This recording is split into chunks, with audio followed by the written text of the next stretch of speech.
Welcome back to the third installment of our diplomatic translation series, where we expose 10 more 100% authentic British phrases used to wage quiet psychological warfare.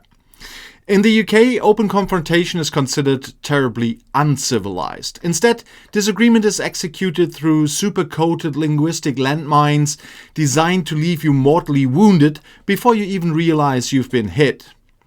In the British lexicon of politeness, a smile is rarely an invitation. It is often the silk wrap around a social execution.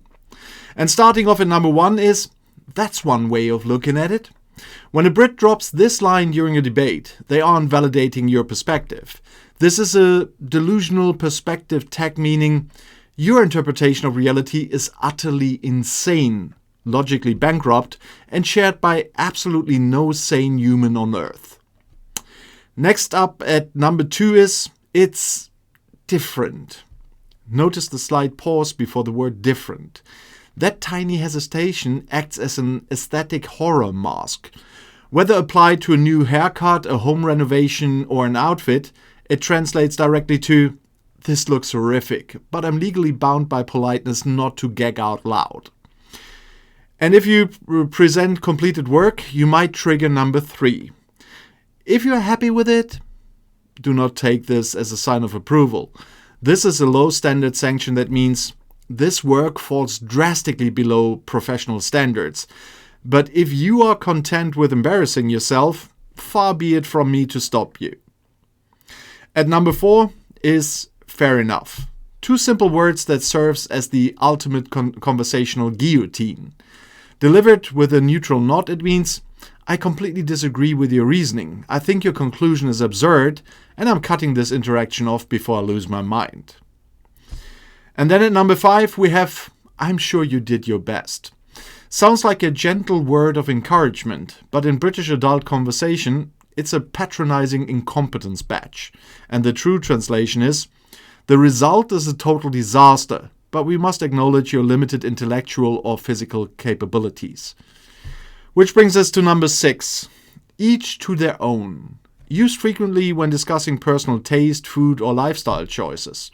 This taste judgment is kind of a judgment hammer that carries a clear subtext.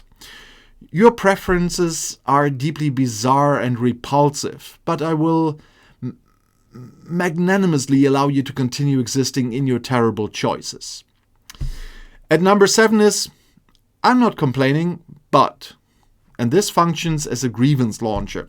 Despite claiming they aren't complaining, what follows is guaranteed to be a meticulous, highly detailed rant. And it means, I'm about to complain bitterly, but I'm framing it as a neutral observation so you can't label me difficult. Sounds like the perfect Karen sentence, by the way. And number 8 is, to be perfectly honest with you, whenever a Brit prefaces a sentence with this, prepare for impact. This brutal truth missile translates to, I'm about to deliver a devastating personal critique, but I'm wrapping it in moral righteousness so you can't accuse me of malice. At number 9 is, good luck with that. Delivered with a faint tilt of the head, this is not a genuine wish for success. It's a catastrophe endorsement, and it means you are marching directly into an absolute dumpster fire of your own making, and I will be enjoying the fallout from a safe distance. And finally, at number 10 is, I'll let you get on.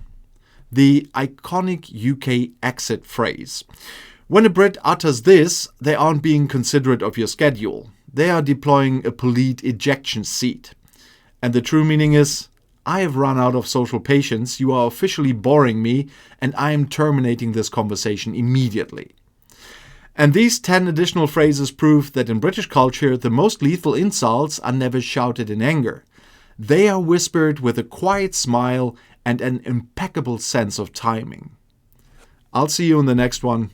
Until the next round.